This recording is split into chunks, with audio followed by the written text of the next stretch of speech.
Ibu, bapak, saudari, saudara, rekan-rekan muda, dan adik-adik sekalian dimanapun kalian berada, bertemu kembali dengan saya Romo Tino SSCC di dalam catatan pesiarah.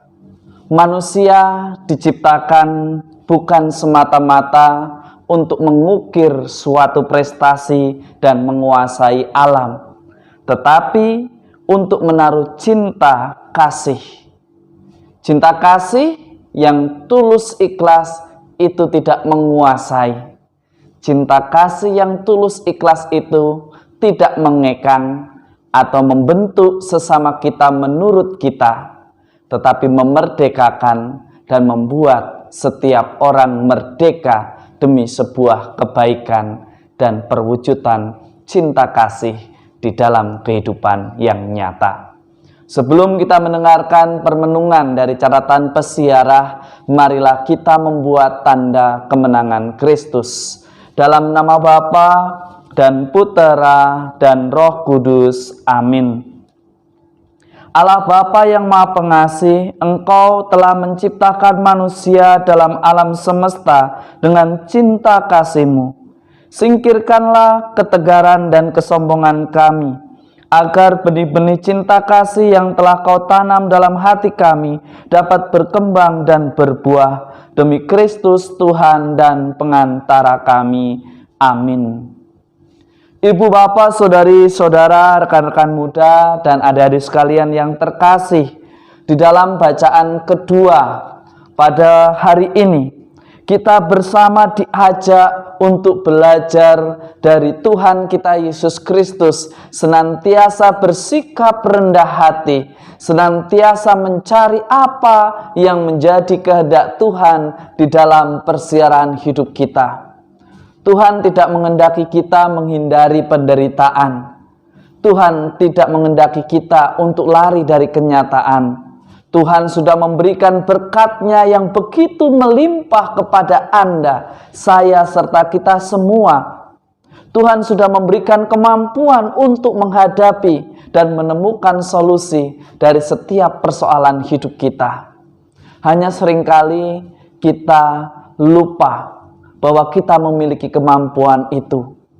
Seringkali kita lebih mengutamakan apa yang menjadi sesuatu yang memuaskan nafsu dan keinginan kita semata, meskipun sifatnya sementara, tetapi seringkali kita memilih karena kita lebih cepat menemukan kebahagiaan dan sukacita di dalamnya, meskipun itu hanya bersifat semu. Hari ini kita diajak untuk senantiasa rendah hati, bersikap lebih dewasa dan mencari kebahagiaan yang sejati, yaitu hidup di dalam kekudusan.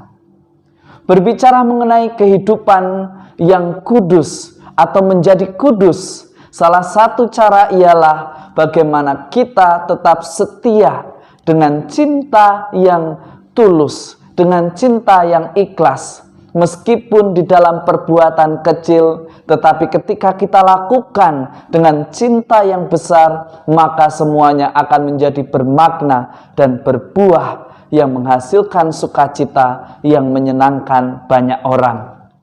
Di dalam bacaan pertama dari kitab Kejadian, kita diingatkan bahwa seorang laki-laki dan seorang perempuan diciptakan sepadan.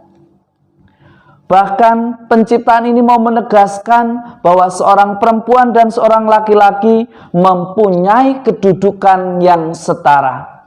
Memiliki kedudukan yang setara bukan berarti semuanya harus serba sama. Ada peran di mana yang hanya bisa dilakukan oleh seorang wanita, dan ada peran yang hanya bisa dilakukan oleh seorang laki-laki.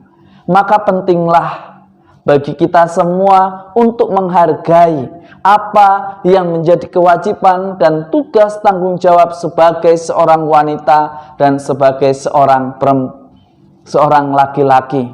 Jangan kita mudah menghakimi, jangan mudah kita menuduh bahwa pekerjaan perempuan itu gampang, atau jangan menuduh pekerjaan laki-laki itu lebih mudah, hanya menggunakan pikiran, sedangkan wanita menggunakan hati. Kita diajak Agar kita bisa memahami cinta yang sejati itu, kita harus berani untuk terbuka, berani untuk rendah hati menerima kelebihan dan kekurangan dari kita masing-masing.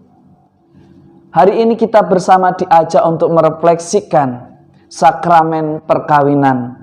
Sakramen perkawinan tidak hanya mengangkat bahwa kesucian dari perkawinan itu, tetapi perkawinan itu menjadi tanda, lambang akan kasih Allah, akan cinta kasih Allah kepada gerejanya. Hidup di dalam kerukunan, hidup di dalam kedamaian dalam membangun rumah tangga yang diikat oleh perkawinan, kita diingatkan bahwa kehadiran kita adalah tanda yang nyata akan kasih Allah. Saya sangat salut dengan setiap orang yang sampai saat ini masih setia dengan janji perkawinannya. Barang siapa setia dengan janji perkawinannya, ia setia dengan imannya. Dan barang siapa tidak setia dengan janji perkawinannya, ia mengingkari apa yang telah ia imani. Karena perkawinan bukan sekedar institusi antara manusia, tetapi institusi ini juga diakui dan dibuat oleh Allah sendiri. Karena Allah sendiri yang menghendaki semuanya itu terjadi. Maka hendaknya di dalam hidup berkeluarga, jangan kita bisanya hanya menuntut atau menguasai pasangan Anda, atau menguasai akan komitmen kita, tetapi tidak dengan hati. Justru cinta yang tulus itu tidak mengekang. Cinta yang tulus itu tidak mengikat orang untuk bertumbuh dan menjadi dirinya sendiri. Cinta yang sejati itu memerdekakan. Cinta yang sejati itu mau saling melengkapi. Cinta yang sejati itu dia mau terluka dan tetap mencintai dengan cinta yang sama, meskipun seringkali hati harus terluka. Memang ini bukan perkara yang mudah, tetapi inilah yang dikatakan oleh Yesus di dalam Injil Markus. Mengapa Tuhan Yesus tidak mengizinkan perceraian? Karena Tuhan dari awal mula menciptakan manusia antara laki-laki dan perempuan. Mereka berdua sepadan. Dan dari komitmen perkawinan itu, mereka diangkat menjadi tanda dan sarana keselamatan. Maka Anda dan saya serta kita semua yang mengaku diri sebagai orang beriman, jadikanlah kehadiran kita sebagai tanda akan kasih Allah yang nyata di dalam persiaran hidup kita.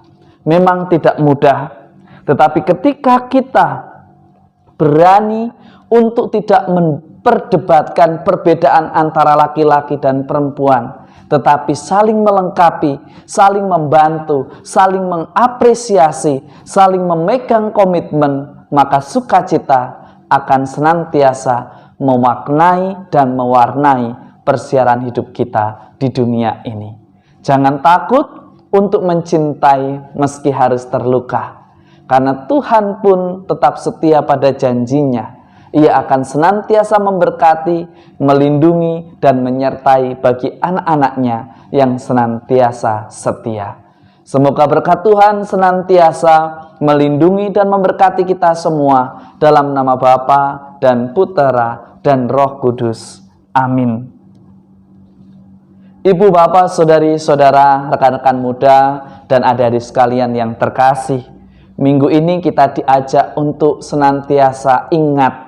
Bagi yang sudah menikah, ingat dengan janji perkawinannya, bahwa perkawinan bukan institusi manusiawi belaka yang dengan mudah dapat diceraikan oleh kehendak manusia, melainkan institusi yang dikehendaki Allah sendiri. Allah hadir memberkati dan menjadikan sakramen perkawinan adalah tanda dan sarana keselamatan. Barang siapa tidak setia, ia mengingkari imannya. Tetapi jika Anda, saya, serta kita semua mengakui dan mengaku bahwa diri kita orang beriman, akan senantiasa berusaha untuk setia. Selamat hari Minggu, Tuhan memberkati. Amin.